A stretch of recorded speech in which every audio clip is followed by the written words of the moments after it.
What's up, everybody? This is Brian the Bromad.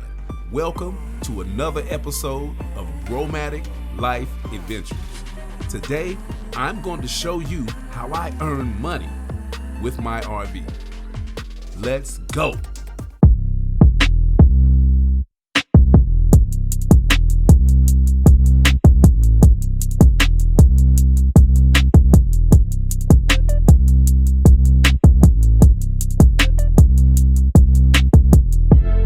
Welcome to Bromadic Life Adventures. Let's go.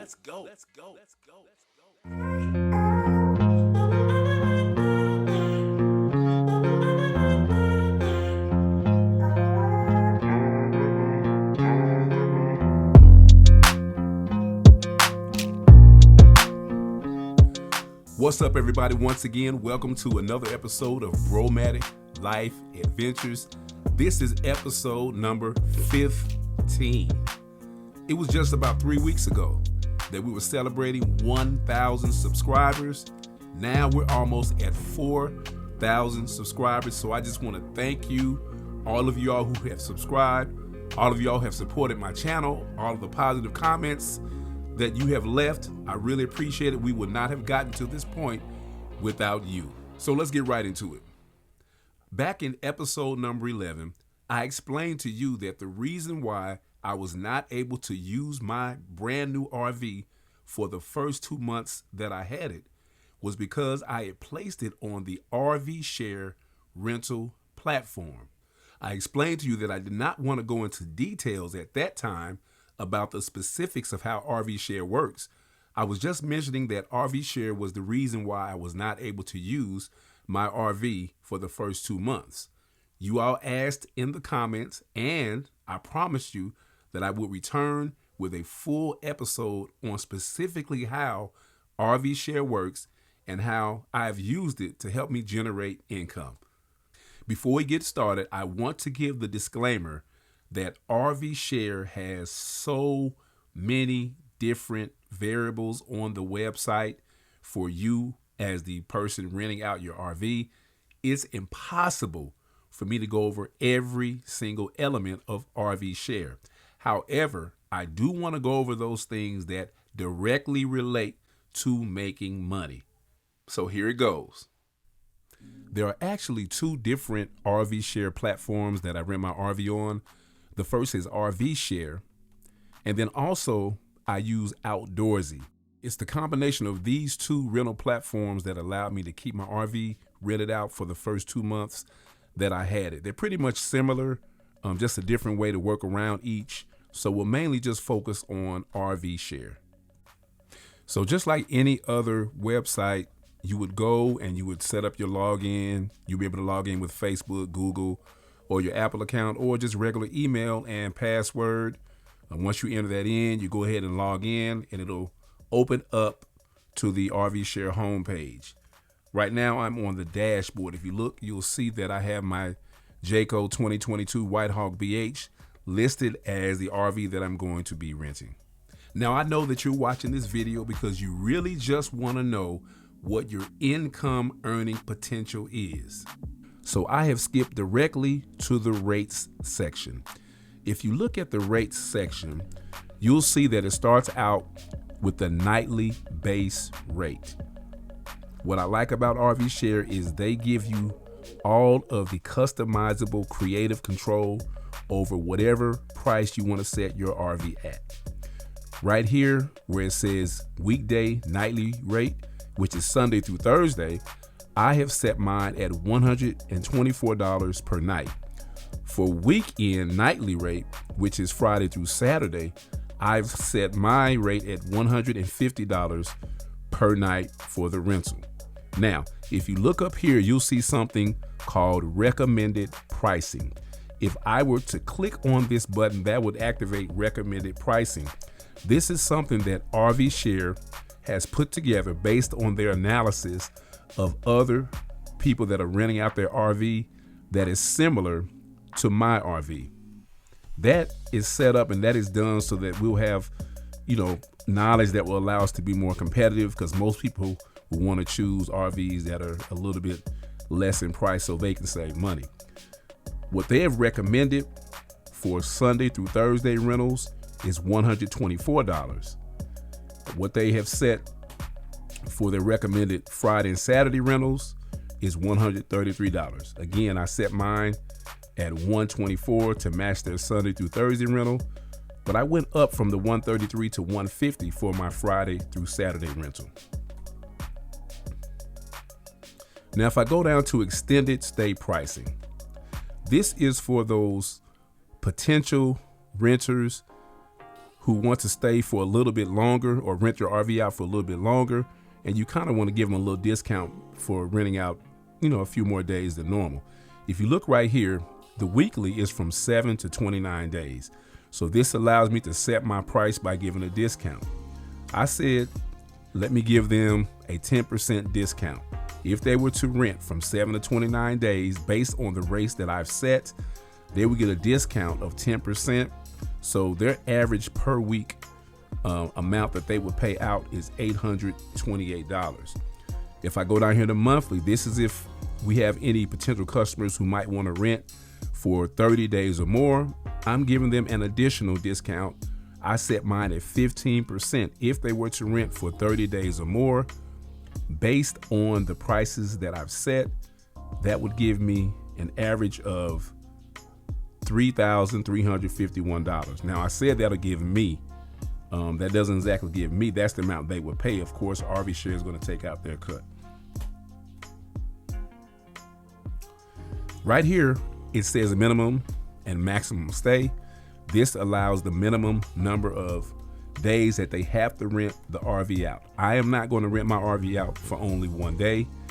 That is just not worth me putting in the time and the effort to set up and hook up and unhook and do all the things necessary to do the rental if they're only going to rent it for one night. So I've set mine for a minimum of 2 nights. I've set it for a maximum of 30 nights because by the 30th night, I'm going to be wondering what's going on with my RV. Now, under damage deposit, I have set $500. This is the amount of deposit that the renter has to pay in case there is any damage. I could change that to $1,000. I could change that to $1,500 if I want to, but I've set mine at $500.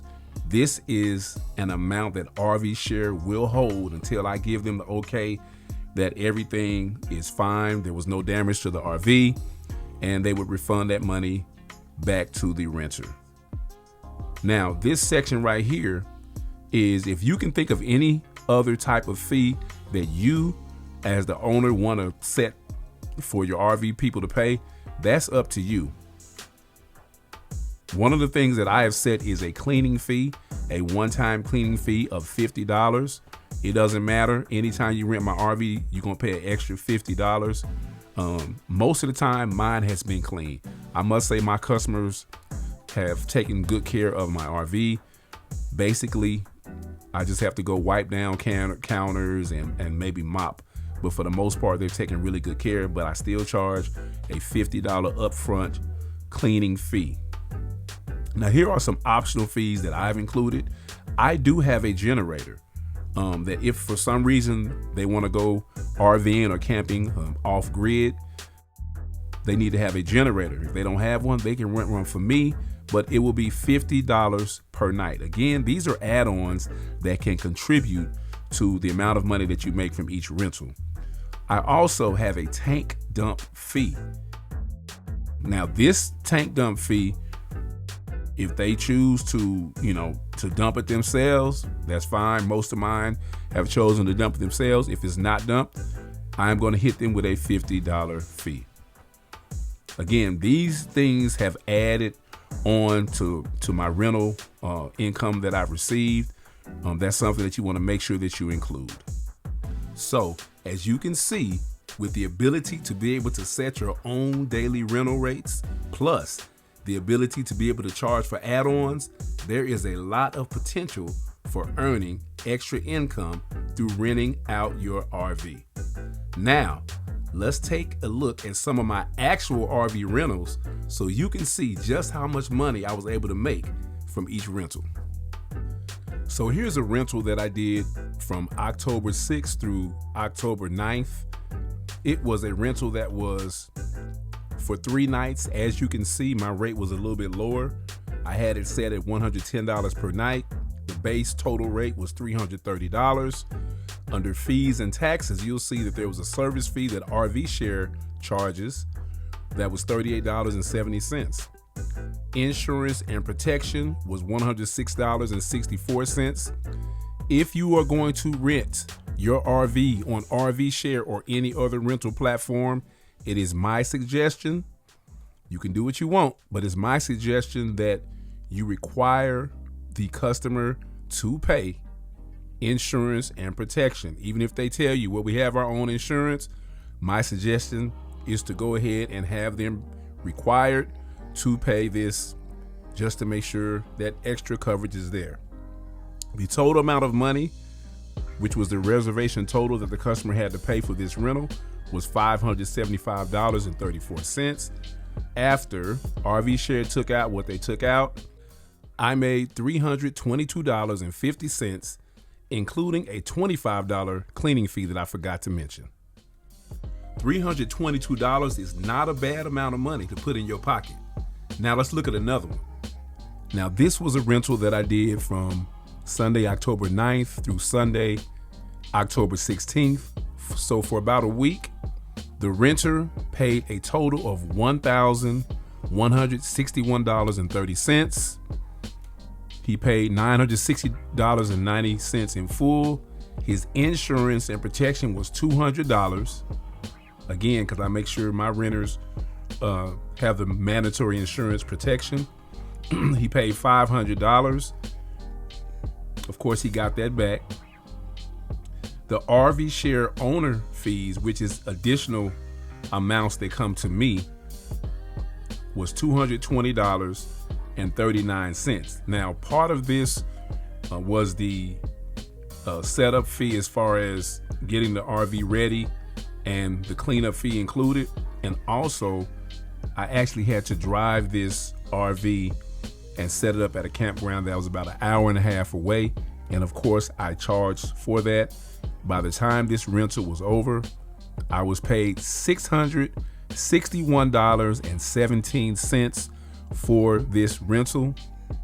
Again, $661 in my pocket. Now, the cool thing about that is that $661 with one rental, that actually covered my RV payment and my insurance for 1 month, just in that one rental. Wow. Let's look at one more. Now, this one is a rental that is upcoming. I have not had this rental yet, but it is one that is reserved. So let's look at that one real quick.